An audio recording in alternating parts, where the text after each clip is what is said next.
This is Kyle Juszczyk, and you're listening to Nothing But Niners. This is Charles Haley. You're listening to Nothing But Niners. So now they've got to start from deep in their end of the field, and Garrison Hurst takes advantage of it. He takes the handoff, hits to his right, gets to the 20. He's in the 30, needs to cut in. He comes back up the right sideline, breaks the third tackle, comes down to the 30. He's down to the 20. He's down to the 10. He's down to the 5. He's into the end zone. Touchdown! Touchdown! 49ers! 96-yard run from scrimmage. Garrison Hurst breaking tackle after tackle, sweeps down the sideline. Throws off bodies like clothes after a marathon. Young, back to throw.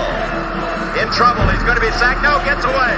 He runs, gets away again, goes to the 40, gets away again, to the 35, cuts back at the 30, to the 20, the 50, the 10. He died. Touchdown, 49ers. Third down, Alex takes the snap. Alex looking down in post, and it's good. Touchdown! Touchdown, 49ers! It is second down. Ryan takes the snap, throws the slant to the left side. It's Russell intercepted. The 49ers pick it, and Navarro Bowman is redemption. Navarro Bowman running it all the way for the touchdown. No greater redemption. The San Francisco 49ers, we can do whatever we want. Click, click, boom! What's going on, faithfuls? It's your boy Mike from the Nothing But Niners crew. We are back to bring you guys a fun-filled episode. I'm joined today by my guy, Tony, NJ Niner Fan 499. Tony, what's up, big dog? How you doing, man? What's going on, man? It's been a long time. I mean, the last time I think we were on together was with the draft. Yes, sir. Listen, work. You got to work. You got to work. You're paying almost $5 a gallon. You need a part-time job to go to your regular job. So, yeah, I've been working a lot. You know, it sucks. I wish I could do more shows, but unfortunately, it's tough today. But how you been?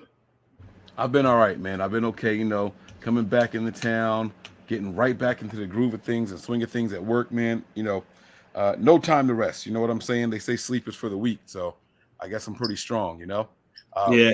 We're going to rock this thing out today, guys. We want to thank you all for checking us out tonight. We have a very, very fun episode for you guys. We're going to start with some formalities, though, so make sure you guys are strapped in for everything here. First and foremost, we're on YouTube right now, guys. If you are watching on YouTube for the first time and you enjoy the show, please give this episode a thumbs up. Also, subscribe and turn on your notifications. We're going to start bringing you guys more impromptu shows. I know I've been saying that last part for mad long, but it's going to happen. I am tired of missing out on all the breaking news. I am tired of it, man. If I have to do these things from the crapper, like live show, it'll be from the chin and up. You guys won't know what I'm doing, I promise you, all right? But I am going to start bringing you guys more impromptu shows. That was the bread and butter for us here at Nothing But Niners. We prided ourselves on being the first people to report. And then we kind of just let it go. We kind of gave the formula away. You know, we gave the sauce, the mojo. You know what I'm saying, Tony? Like, we gave the special sauce away, you know? But we're going to get back to it, man. We got to go ahead and stake our claims in that again. So make sure you guys have those notifications turned on, all right? Follow us on some of our social media platforms. We have Twitter and Snapchat. Those handles are Nothing But 9 ERS. That is the number 9, Nothing But 9 ERS. We also have Facebook, Instagram, as well as Twitch, and those handles are Nothing But Niners, spelled all the way out. Some spaces, some underscores, whatever. But if you type out Nothing But Niners with no numbers in there, you will find us. We have an email for questions, comments, concerns, ratings, reviews, suggestions, all that stuff. You have any concerns, you want to be an advertiser here on Nothing But Niners, shoot us an email, nb9ers@nothingbutniners.com. And last but certainly not least, guys, the Patreon. Man, oh man, did I give you guys a doozy over there today, man. Patreon.com/nb9ers. The Party in the Palisade series is like no other one that you're going to get anywhere else, online, on podcast. I don't care what you listen to for 49ers coverage. The Party in the Palisade is an original beast. I'm telling you, you won't regret it. Get on over there right now. All pages, $5. You don't have to do the $10 tier or the $20 tier for now. But when the veterans report back to camp, then we're going to go ahead and separate everything again. All right. And we're going to kick it up into high speed over there. So let me see if I can put our names on here. I don't know if it does our names with this layout the way that it is. Let me see. Hold on. It doesn't. Oh, wait. Hold on. Let me try this. Hold on. Maybe if I take this banner off. Let's see what happens if I take the banner off. I don't like that. I kind of like it better with the banner. What do you think, Tony? Yeah, I agree. Banner. Better with the banner, right? Okay. All right. They know who we are already. If you don't, I'm 49ers Mike _NFL. Again, this is our resident GM, Tony. He is NJ Niner fan 499. Jersey's in the building, man. So, Tony, we got to talk about some of the latest rumors. See, Sin said it. Look, I missed the breaking news. Man. Now, she also said something interesting here. She said it cost me $76 to fill my tank today. Premium. Did she fill up with a half a tank already in there? Like, what? How do you only get $76? Because I filled up my car. My car runs on regular, and it was 80 something bucks. I filled up the work van today, and that was over $120, and that was also on regular. Is she driving like a smart car? Like what? How do you get $76 on premium? I have a Honda Civic, and it costs $62, and I had a little under a quarter of a tank of gas, so it's probably about $70 to fill up with regular. 15 gallon tank. So yeah. Okay. All right. That makes sense then. All right. I get it, man. All right. So yeah, shout out to everybody in the chat, man. You guys are incredible. Look at that. They're showing you some love, man. Oh, look at that. My guy, Tony, what's up? They miss you, man. They miss you, bro. I'm sorry, man. Listen, it's not intentional. It's just, I'm not getting into it, but it's just, there's a lot of changes with my job. There's a lot of changes, I'm sure, in everybody's lives and jobs. It sucks, but like I just can't do it as much. You know, I talk to Mike all the time. I'm like, yo, he's like, you coming out tonight? I'm like, Mike, I'm working. I gotta find my wife. I don't know where she went. But yeah, you know, it happens, man. It happens. And that's what's taking so long for tonight's episode in particular. Today we're gonna be breaking down the draft class. But before we do, we got to get to some news notes surrounding the 49ers, man. Tony, what's new since the last time we did a show? All right, let's talk about the 49ers rumors. And, I don't know. It's been so long. I don't know. No, there's been a couple of things that have happened. Some new signings and all. They shuffled around some tight ends. I think I broke that down on the last show. But there's another Trey Lance is not the guy rumor coming around from somebody else with a check mark. What'd you hear, and what were your thoughts on it, man? You know, I'm so sick and tired of this, and you know, I don't. Maybe Kyle's telling Chris Sims to say all this stuff. Like, you know what I'm saying? They have a relationship. They have the same tattoo. They played the same college, same years, and you know, all the knock against Trey, I just don't get it. Like, the guy comes in and wins a must-win game for him to keep them in the playoff contention, and oh, he's not good. He has a noodle arm. My man's slinging the ball around the field like it's going out of style. Like I just don't understand. Like, why is everything like always negative against the 49ers? Why is it negative against like Trey Lance? Like, you know, they're saying all this shit like, you know, oh, Jimmy's still going to be the starter next year. How is Jimmy going to be the starter? Like, there's no, in my opinion, I cannot say, unless, God forbid, knock on wood, Trey gets hurt. That's the only way I can see it. That's even if Jimmy's on the roster by the time the camp comes. But, you know, they made the investment, and to me, that investment shows the commitment to Trey Lance. And, you know, they surrounded him with all these weapons we're going to go over tonight and all these pieces over the last 2 years. And we'll explain about it. But, like, I'm just sick and tired of all the knock against Trey Lance. Like, it's ridiculous. Yeah. You know. And then the best thing is this: there's a guy floating around on Twitter saying the Niners are going to finish, like, 7-10. Like, how are you going to tell me the Niners are going to finish 7-10, but the Giants are going to make the playoffs or Washington's going to make the playoffs? Like, what? Like, why is there so much hate for this team? Why? Because they're good? Why? Because they're building a potential powerhouse. Like, you know, there's a lot. The names are there, the pieces are there, but now they're going to go out and come out, you know, and prove why the Niners brought them in, and they have to prove all this on the field, which is 100% accurate. But you have a team that was in the Super Bowl. I mean, in the NFC Championship game, a couple plays away from being in the Super Bowl, and now you're telling me they're going to finish third in the NFC West? Kick rocks, dude. I'm sorry. You know, it's interesting, man. You're transitioning to something I want to talk about. And this might take up some time. So when you're ready to get to the main thing, like, tell me, hey, Mike, shut up. Let's get to what we got to do. No, I'm good. I'm good. So I was thinking about this 49ers team. From the outside looking in, and that's hard for anyone watching the show right now. From the outside looking in, is it hard to assume or conclude that the 49ers are a dysfunctional team? I can't see dysfunction. I can't. All right, so let me try to convince you, and you tell me what you think. You trade up all this draft capital. No. Let me rewind. You go to a Super Bowl with this quarterback that you traded a second-round pick for, right? And immediately after the Super Bowl, the rumors are flying all season long that you were interested in a different quarterback over and over and over and over and over again. Every quarterback. Correct. You don't find another quarterback that offseason, but then the following offseason, you trade up from the middle of the round all the way to the third pick overall. You then draft a quarterback. The following season, that quarterback doesn't play unless the guy that you were trying to get rid of is injured.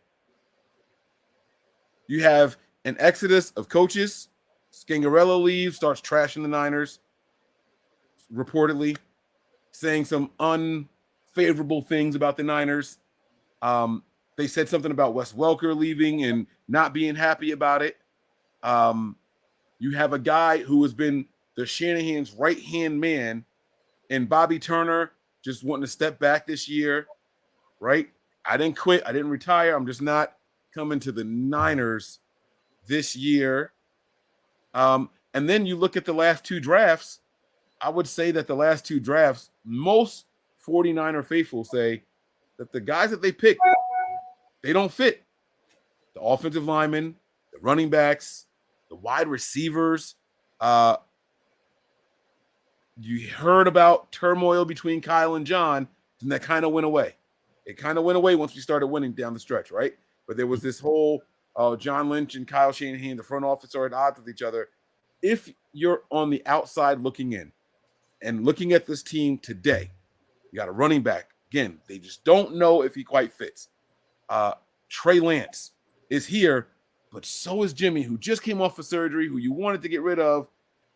But Jimmy's still here. And then the report comes out 2 days ago or yesterday that Jimmy's probably going to be the starter week 1 against the Bears because they don't like certain things about Trey Lance.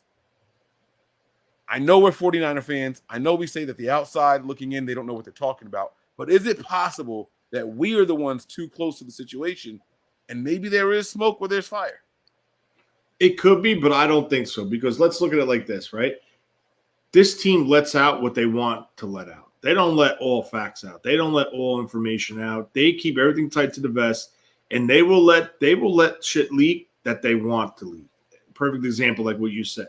You know, we don't feel Trey Lance could be ready, blah, blah, blah, blah. They use these alternate, like, personalities or people that cover the 49ers, if you will, and they say they'll share it through them outlets, right? You have to listen to Matt Mayoko. He speaks for the team. He's the mouth of the team.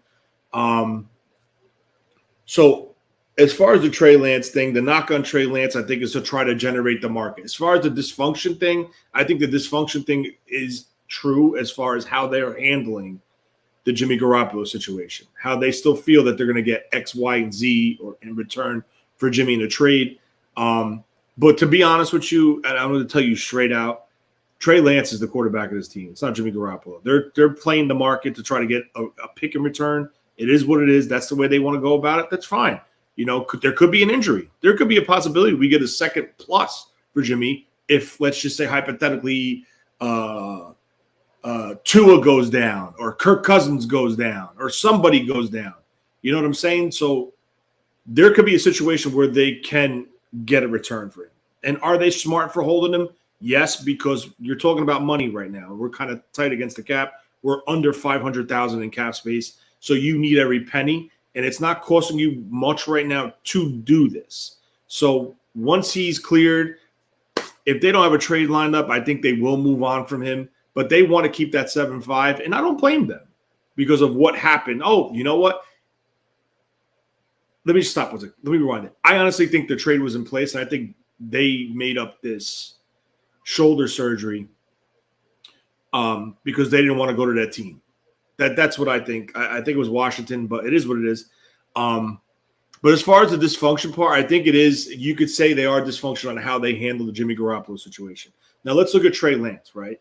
They had an opportunity to trade for a Matt Stafford for similar or maybe a little more compensation in return for Matt Stafford, right? So what did they do? They went the economic route. They went the future, the long-term investment route, and they went with Trey Lance. So they gave up what they gave up, the 3 first-rounders, 2 future first-rounders plus the pick and a third or two, and they bring in Trey Lance. And shout out to Jesse Naylor. I don't know if he's listening or whatever, but he had an interview with the North Dakota State offensive coordinator. And if you listen to this interview, it tells you a lot on how when it came down to almost like, a couple of days before the draft, and they sat down and they talked with the offensive coordinator, the head coach, and the quarterback coach. And Jesse did this interview, and he laid it all out. They said, if you want Trey to succeed for the long term, you sit him, you let him learn this system, and once he gets it locked in his head, he's the type of guy that he'll go, and that's it. Like, they followed the blueprint of the North Dakota State staff and how to bring this kid along, right? And, you have Jimmy Garoppolo. You let him play last year. I was against it, but listening to that interview, you understand why this was done. But as far as the previous seasons, how they sniffed around this one, they sniffed around Tom Brady, Stafford, yes, it would have been great. I honestly think if they could have gotten out of Jimmy's contract at that point, Tom Brady would have been here. But Jimmy's contract stopped everything. They could not get out of his contract unless they did something in the way of what the Rams did with Detroit, eating money, sending more compensation for a 30-plus-year-old quarterback, giving up a young quarterback. And, the Niners have a lot of talented guys. Their contracts are coming up. Debo, Nick Bosa. They signed Trent Williams last year. They have Juszczyk, the highest-paid fullback. They have Fred Warner. They just signed Travarius Ward. So they have money allocated in spots, and they want to take full advantage of the rookie contract. That's the whole point of this. You're investing for the long term, a 21-year-old quarterback next year. This year, he's going to be, I think, 22, or he just turned 21. I'm not 100% sure. But your future's set. If this kid comes in and does what I think he can do and how he was prepared at North Dakota State to come to the next level and how Kyle and John handled the situation, I think the Niners are going to be a dangerous team. And all Kyle keeps doing is adding weapons. And now, just a credit to your point, just a point I just want to touch on is you mentioned about how they're adding pieces and how they're losing coaches, but adding different pieces. Now, let's take it back to the track record of 2021 and 2020. How many times they got stuffed on 3rd and 2? How many times they get stuffed on 3rd and 3? How many times you see him pull his Pro Bowl Hall of Fame left tackle on a gimpy ankle to come across the formation and lead block? Do you want to do that? No. But the knock against Mitchell, I like Mitchell. I think Elijah Mitchell's a great running back. But the knock against him, he's a little too light. Yes, he has great contact balance. He runs hard. Sometimes he ran into the back of his own blockers. It is what it is. It's a learning process. He had a successful year, in my opinion. But let's pause this for 1 second. And they're knocking the 49ers for drafting Davis Price. But let's go back to 2021. Jaquise Patrick, off Cincinnati's practice squad. Kerryon Johnson off the street. Trenton Cannon, waiver. They're adding all these players. Why? Because of injuries. So what do you want to do? You just want to say, screw it. Let's just run it back with what we got.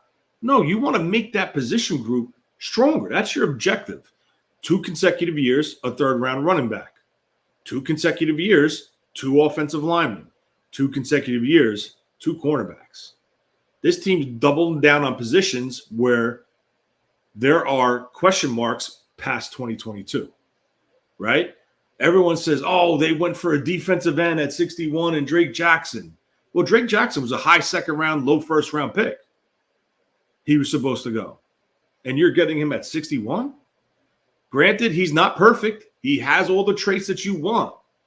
He has the upside that you want. He has the athleticism. He has the tools.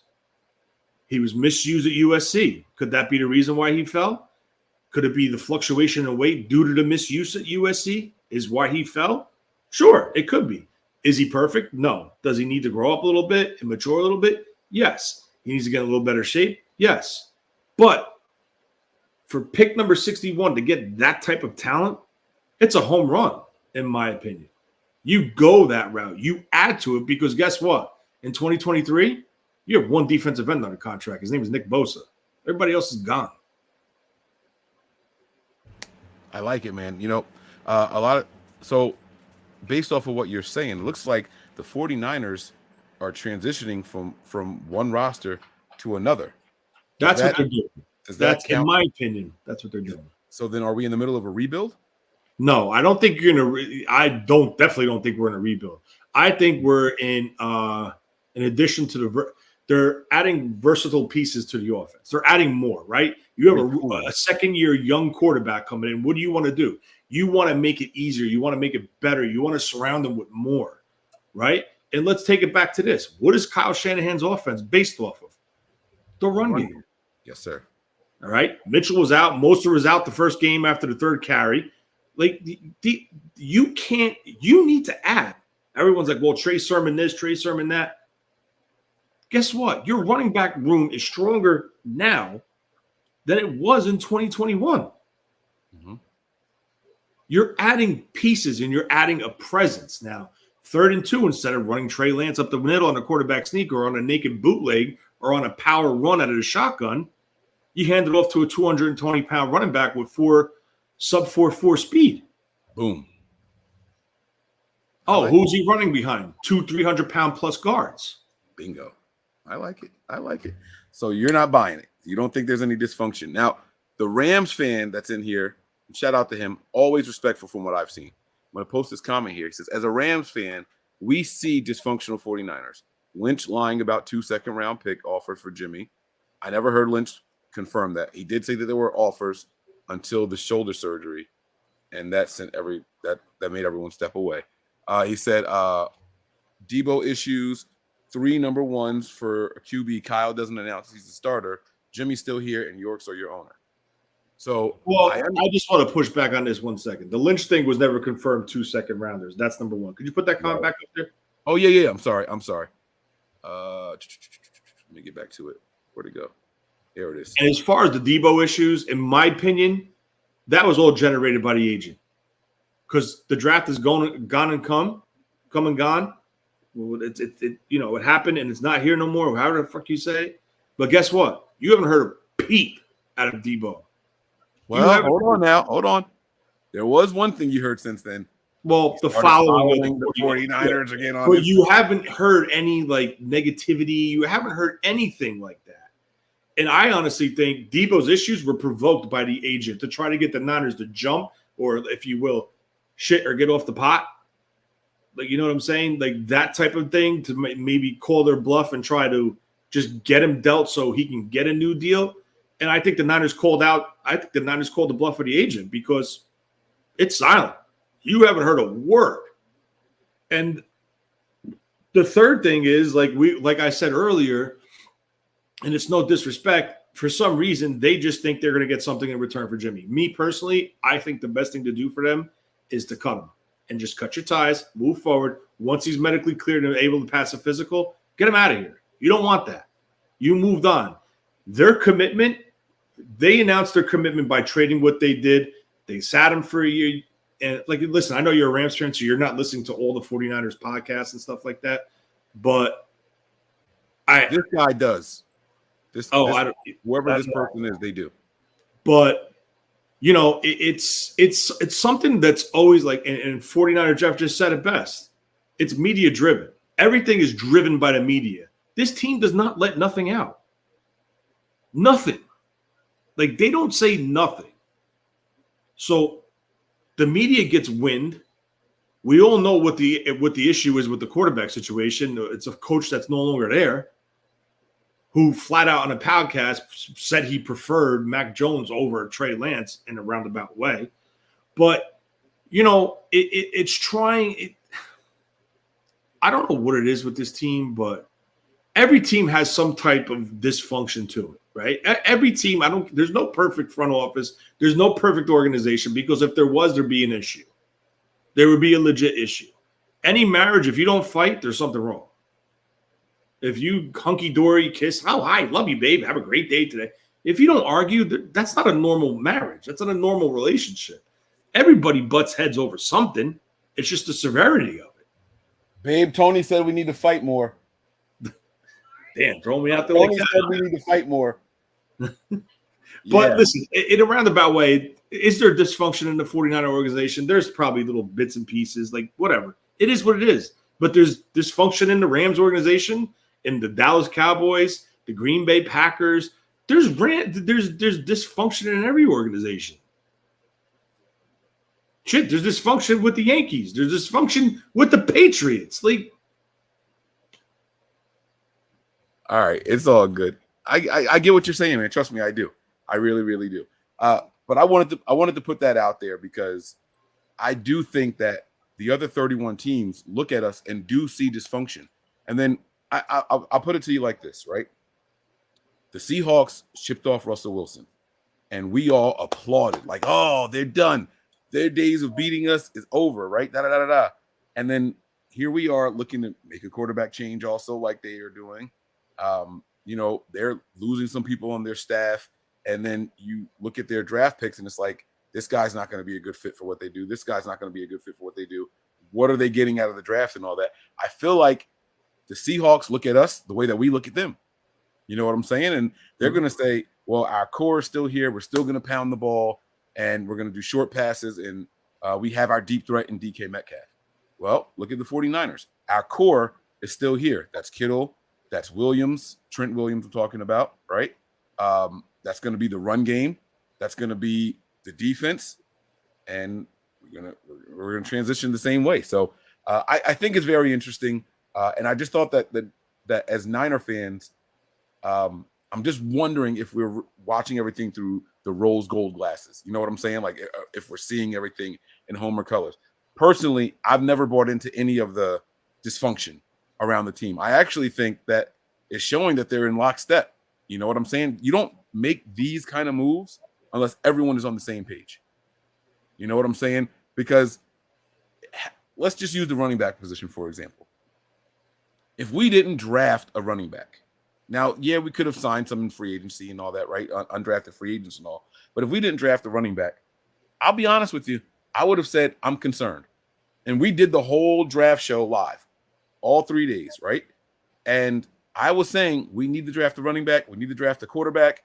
Like, I also said we need to draft a tight end, but they didn't do that. They ended up signing some undrafted guys and some free agents. But the point was that there are things that we need to work on. Had we not drafted a running back and we come back with the same core of guys who none of them could stay healthy, I'd be like, they overlooked the position that they really, really needed. Exactly. That would have been my thought. Exactly. I'm not worried about who the running back is. You want to identify traits, and that's what you want to get them for. No one's a finished product the day they're drafted.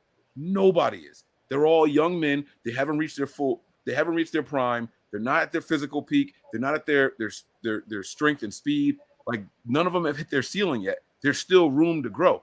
And so if you can get certain traits in these guys, and we're going to break that all down later on when we start talking about the draft picks, you can see what the 49ers plan was. And that's where I am. I don't think it's dysfunction at all.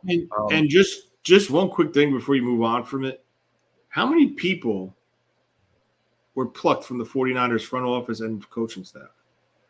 Now, if you want to talk about 7, 8 dysfunctional, I don't think they would be coming to the door saying, I want Ethan Waugh. I want Martin Mayhew. I want this one. I want that one. I want this one. I want that one.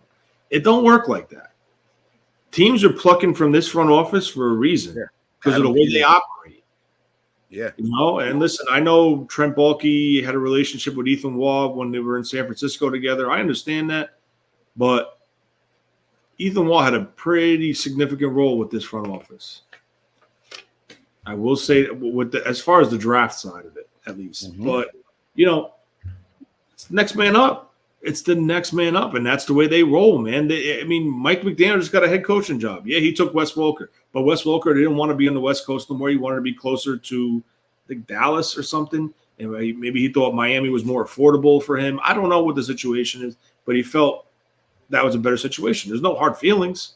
There's none. He was a free agent, and that's it. Now, if you want to talk about this functional end of it, we could sit here and say, well, what happens if – what would the reaction be if the 49ers did not trade for Trey Lance, stood pat with Jimmy Garoppolo, extended him another year, kept Tim Hightower as a special teams coach, made no additions this offseason to all of your weak units, cornerback, special teams?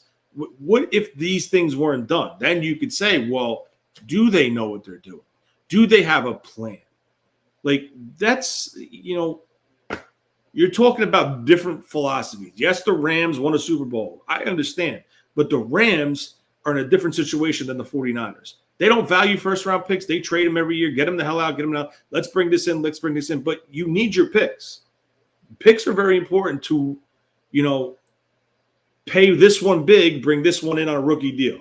So you got to have that influx on your roster and on your pay scale. You can't all be top-heavy because it will bite you in the ass in the long run. So, it is what it is. They won the Super Bowl. They beat us in the NFC Championship game. It is what it is. But now, my question to the number one topic of it is all, how are we going to be worse this year than we were last year when we had a quarterback that single-handedly held this team back? But when Trey Lance played, there was a difference in the offense. So, all right, let me ask you this question to piggyback off of that, and then we'll move on because we got some contributions to read and everything. There's this other rumor, I guess you want to call it a rumor, going around that Mike McDaniel was the secret sauce to the 49ers' success offensively. Do you agree with that? Do you think that's overrated or what? I have my personal opinion on it, and I'll give that afterwards, but there's a lot of people who say, Mike, now this could be the outside people hoping that the 49ers take a step back, right? But they just lost their offensive coordinator, and he's the reason why they've been so good, and it's not really Kyle, it's McDaniel, and da-da-da-da-da. Do you buy it, or do you think that they're hoping that that's the case? I'm going to lean towards the hoping. And I'm going to tell you why. Mike McDaniel was an offensive coordinator for 1 year. In 2019, when they went to the Super Bowl, he didn't have an offensive coordinator label. So, nor did he have full play calling duties. Now, I will credit Mike McDaniel with a lot. I will say he's very intelligent. He's very involved with game planning, especially last year. I think Kyle leaned on him a lot. I do think in the run game, he added the dimension of Debo to the run game. I do think they work together well. He's followed him all over from Denver to the Houston Texans to Washington to Atlanta to San Francisco. Now, listen, people are taking shots. Sean McVay was a tight end coach, never called a play, never was a coordinator, and went to the Rams. He also interviewed with the Niners, and it did come down between Kyle and Sean McVay. But teams take chances. But they're taking chances because of who they're under and who they're working with. Now, by all means, I am not telling you Kyle Shanahan is perfect. He's not. He has flaws, just like all these coaches do. Just like Sean McVay. Sean McVay has flaws. He's not a perfect coach whatsoever. Bill Walsh wasn't a perfect coach. He was a highly intelligent coach. He was a great coach mentally and will get the best out of his players by playing them against each other. Yes. But he wasn't perfect. So Shanahan, all these guys, LaFleur in Green Bay, McVay at the Rams, McDaniel here, LaFleur with the Jets, who's now offensive coordinator, they all learned under Kyle. Is it a coincidence that their offenses and philosophies are very similar? I would say no. You know what I'm saying? So with that being said, I feel like the Miami fans or whoever it is, the media, are kind of discrediting Kyle a little bit. And again, that's your thought, that's your philosophy, that's your opinion. It's well respected. But is it a coincidence that every time the Niners play these teams where his proteges or his students go, we know the outcomes? Very well said. And I agree with you. I think it's the hope. I think that they're hoping that this team takes a step back. They don't want to admit that the Niners have a really good play caller in Kyle Shanahan, a very good offensive coordinator in Kyle Shanahan. So Kyle went to the podium. Yeah, we promoted him so we could keep him. But his job duties aren't going to change. He said that at the podium. This is on the record. This isn't Mike's opinion. This isn't Tony's opinion. These are words straight from Kyle Shanahan's mouth. He was like, it's just a title on paper. He's going to be doing much of the same things that he was doing before. So, I mean, that's, how many coaches from this, how many people from this staff have become head coaches since Kyle and John have been here? I mean, it's the numbers speak for themselves. You can't call it dysfunction if everybody wants who you got. The league sees something good and they want it. And Kyle's tree is growing at a rate that I honestly didn't expect it to grow as fast as it is, but it's happening. You know what I'm saying? It's definitely happening. So, and I'm not discrediting the Rams. The Rams are a good team. They're a good coach team. But you can't just sit here and try to shoot darts and say, oh, dysfunction. Look what they did. Look what they did here. Look what they did here. Look what they did here. They took a roster that was absolutely garbage with $80+ million in cap space, and in year 3, they're in the Super Bowl. Mm-hmm. Something's got to be going right. Mm-hmm. Absolutely. All right, let's get to these super chats here. John V with the first one of the night. Gentlemen, I'm back. My schedule has been butt cheeks, but I'm good, and I can finally enjoy NBN, fellas, and the content. Also, Mike, I need to scoop a hat with the new logo. Is he talking about this logo here, the NB Niners logo? Gotta let me know what you're talking about, John. I'll see what we can do for you. All right. Also, let me see here. Randolph Williams had a super chat. He says, "What do you guys think of a lot of fans on social media hoping Brock Purdy becomes a starter?" Now, I will say this before Tony says anything. All right, bro. I have not been on social media a lot lately, especially the last week. I was out of town. I popped in once or twice, and that was really, really it. And it's more posting than it is reading or listening to anything. I haven't heard this, but if there are fans of this team that hope that Brock Purdy becomes a starter, I'm just going to ask, why? What the hell did you possibly see to make you think that this kid is better suited for the NFL than Trey Lance? Because I didn't. I mean, we're gonna break Brock Purdy down later on, but I just didn't get it. I don't see it. Tony, what are your thoughts on it? He's not here to be a starter. He's not. Sorry. I'm just gonna leave it at that. No. All right, so let's go ahead and start. You guys can see the ticker at the bottom here. We're going to start reviewing the draft class and the undrafted free agents here. So you want to do offensive players versus defense, or you just want to do them in order and keep it simple? We'll run right down the list real quick. All right, so let's do it, man. So with the first pick for the 49ers in the 2022 draft, it was round 2, pick number 61. They decided to take pass rusher Drake Jackson from USC, defensive lineman. And Tony already started talking about how he was used, or maybe even misused, right? This guy started with the team, and it was pretty cool. I actually heard something on him recently. Saying that, or from him, I should say, not on him. It was from him. The 49ers did they put the rookies at the podium, and he was saying that he's all about the team. He started heavy and hand in the ground. They switched coaching staffs, and they said, "Hey, we see you as this." So they wanted him to lose weight and play as an outside linebacker as opposed to a defensive end, with the hand in the ground and things like that. And he goes in there and he says, "Hey, that's what they wanted me to do. That's what I did." He said, "I'm here now. I'm going to put on a little bit more weight, and I'm going to be used the way that they want me to use me here." So far, that's what I'm going for here. What do you see in this kid? Why is he a good fit for the 49ers? Or do you think that this is a head-scratching pick that this guy isn't a fit, like how people felt last year about Aaron Banks? I think he's a fit. I think USC made the way they used him. They mishandled him, and they made the draft pundits, if you will, the media say, oh, it's a questionable fit. They even announced him as a linebacker, which he's not playing linebacker. We all know this, but still the media does what they do best, and that's stir the pot. Basically, Drake Jackson, 6'4", 265. He dropped down, I think, to 255 at the combine, so he could test better. He had, I think, he didn't run a 40.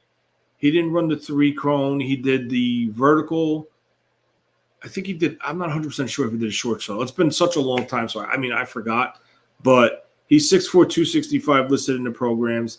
He has all the traits, like I said earlier. He's got good bend, the lean, the explosive, the first step off the line. He's a finesse pass rusher. Used very similar to, and listen to what I'm saying, listen word for word. He was used similar as Aldon Smith was used in Missouri. I'm not saying he's the same player, but, standing up over the guard, inside shade, in a 2-point stance, standing him up on the in a 7 technique or a 5 technique on the outside shoulder of a tackle in a 2-point stance, dropping in coverage, 3-point stance in the 7 technique. Like, he was just used all over the formation. He was a chess piece at USC. They changed the scheme multiple times, got as low as 248, I believe I read, at USC. I think he's up to 270 now at the draft. But as you've seen in the press conferences, the minimal showing of the 49ers since the new regime took over in the media department, he looks a little bit slimmer now. So it looks like he dropped his weight down a little bit. I think his ideal playing weight's probably about 260, 255, 260. He has the traits like I just said. His motor runs hot and cold. When he was used as a down lineman, his motor ran hot. When they stood him up and dropped him, he was kind of a little lost in the shuffle. His negative, what he needs to work on, he needs to add a power element to his game, a bull rush. And I think because when he dropped to the 248 to the 250, he lost his girth and his strength. So he couldn't really sink his hips and put his body weight behind him at 250 compared to like a 265, 270, which he played at as a freshman, and he was dominant at USC. But due to multiple scheme changes, coaches changes, that's what happened. Where is he going to come in? I think they're going to bring him in just the way they brought in the Niners brought in Aldon Smith, a third down rusher. Let's get him focused on one thing only. Let's go get the quarterback. 3rd and long, 2nd and long passing situations. Do your thing, work on your technique, get to the quarterback, bring him down. And if he proves he could do that, then you start working on him with setting the edge and becoming a full-time player. And like I said earlier, there's nobody under contract next year. So potentially the 49ers just found their matchmate with Nick Bosa for years to come. He did the vertical jump and he did the broad jump at the combine, 36.5 for the vertical jump and 127-inch broad jump. So I mean, he's a freak. The guy's a freak. He's doing backflips at 270 pounds. Like, hello. Yeah. Now it says he weighed in at the combine 254, 34-inch arms, and he's 6'3". So, I mean, that's probably ideal. I think that's going to be like around the area. He might put on a couple more pounds, but not. I don't think he's going to put on 10 or 15 more pounds. And just think about it, right? Just think about this. What better situation could he have landed in? The best defensive line coach in the league. There's no pressure for him to perform on day one. And he can work and learn from Nick Bosa. Yeah. Yeah. There's zero pressure on this kid. And I got to be honest with you. I'm going to be straightforward with you. There's zero pressure on this draft class. Mm-hmm. Mm-hmm.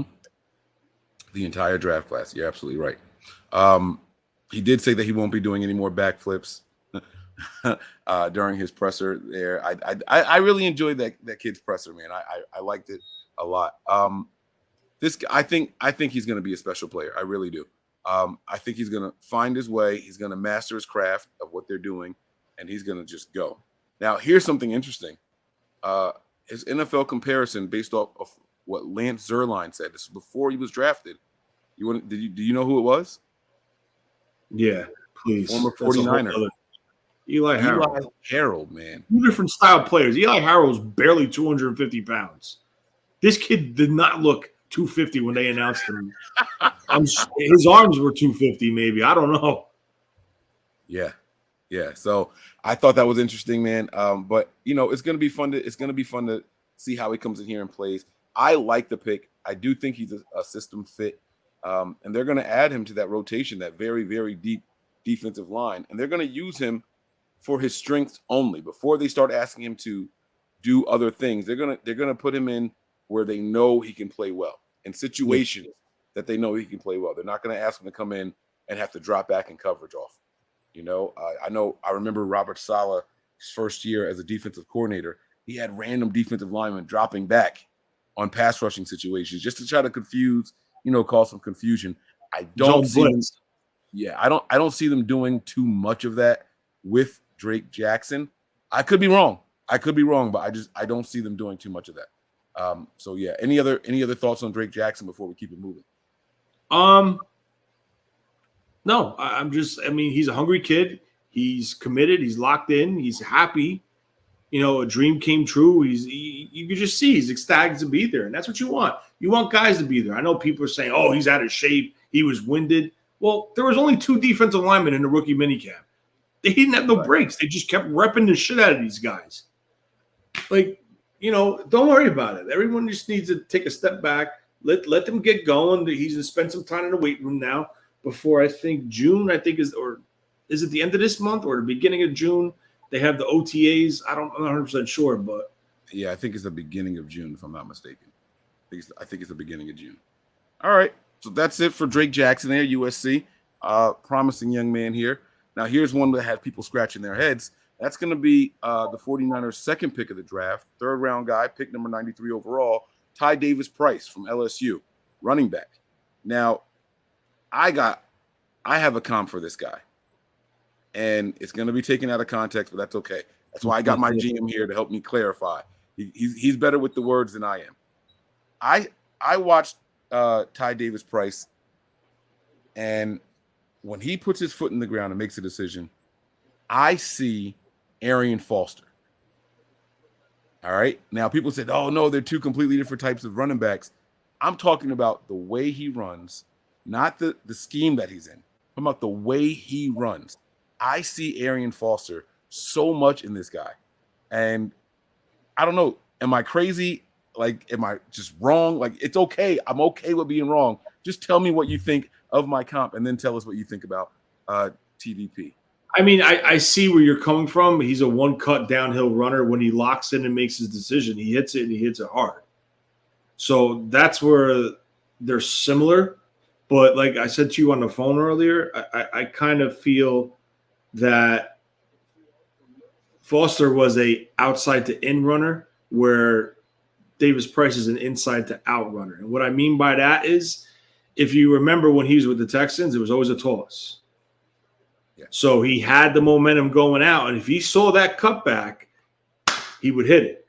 Mm-hmm. He was never going to take the ball in an I formation and run downhill in a power gap scheme. He's the guy that goes outside and looks for that opening, and then when he commit, he would hit it, and he would hit it hard. He was a great running back in that system with the Texans. Where I see Davis Price is a little different. I see him as he gets the ball, he looks inside. If inside's not there, then he works out. But then while he's working out, if there's something backside, he'll hit the backside. So I think Davis Price is a little bit more physical, will, square up, drop a shoulder, run you over. And it's sad to say one of his biggest, if you will, truck jobs or runovers, if you will, was against Leon O'Neal versus Texas A&M. He absolutely ran right over Leon O'Neal. And it just goes to show you, because Leon O'Neal is a physical guy. He's not the greatest tackler, but he literally dropped the shoulder and he ran him over. So I was one of the people, if you watched the live show, I was like, oh, God, they took a running back on round 3 for 2 years in a row. With Nick Cross on the board, I'm like, wow. And then, 2 days later, I'm sitting there, I'm like, let's think of what they did. the past 2 years, right? Last year, in 2021, they took Aaron Banks in the second round, and then they took Jalen Moore in the fifth round. 2 bigger physical linemen, heavier physical linemen. Then they took a safety, Ufunga.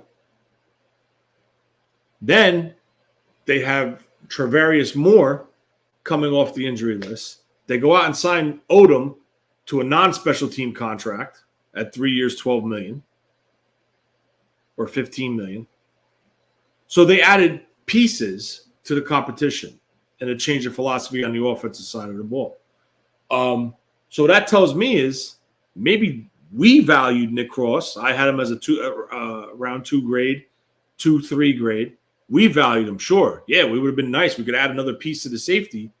But maybe the 49ers didn't see what they wanted to see from him on tape. Because I'll tell you right now, when I watched him, there was a couple times where we got caught looking in the backfield and he got beat. Yeah, he's fast. Yeah, he's a good tackler.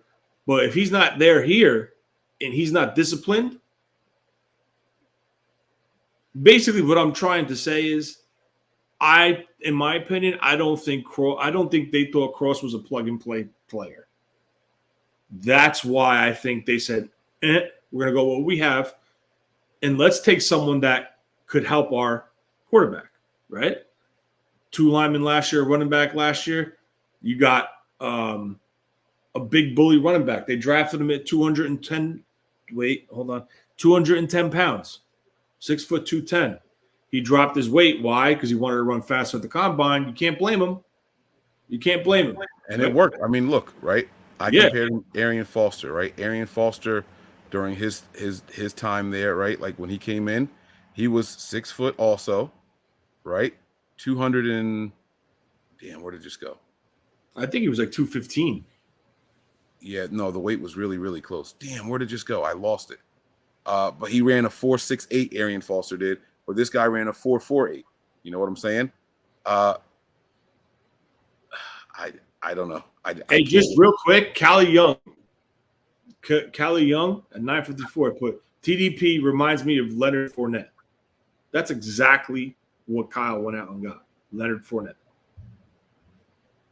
As far as impact runner, physical runner, breaking tackles, right? Stuff like that. Is it the jersey? Is it the jersey that makes you remember Leonard Fournette? Because, listen, let me explain something to you. The Niners were interested in Leonard Fournette when he was a free agent. I think it was, 2 years ago? Before Tampa signed him to that deal. The Niners were in on it. They didn't get him. He went to Tampa. So if that shows you Kyle's been sniffing around a change, right? It shows you last year when they drafted a 220-pound tailback in Sermon, right? Then they came back and drafted Mitchell at 205 later on. So what do they do this year? They go out and get a guy who's going to play at 222, 225, who has excellent contact balance, runs you over, great vision, patient runner. When he sees it, he locks, he commits, and he explodes. Those are all things that Kyle likes out of the running backs. You bring in Anthony Lynn. Is there a change in philosophy? More power, more gap man schemes in the run game? Yes. But you've got to remember what we talked about earlier in the show. We were severely depleted in this running back room. We were grabbing from scrap heaps and putting them on the field. And not, your main objective is to strengthen your roster, right? You lost Mostert. You bring in a bigger physical back, but you still retain the speed in Mitchell, right? So now if I go to you, would you rather have, all right, we lost Mostert. Would you rather come into the season with Sermon, Jeff Wilson Jr., Hasty, and let's just say they signed another undrafted free agent running back. Let's say Mitchell, right? And Mitchell, right? Or would you want to come in with a Davis Price, a bigger physical runner? We got stopped a lot of times on 3rd and shorts because of an undersized running back.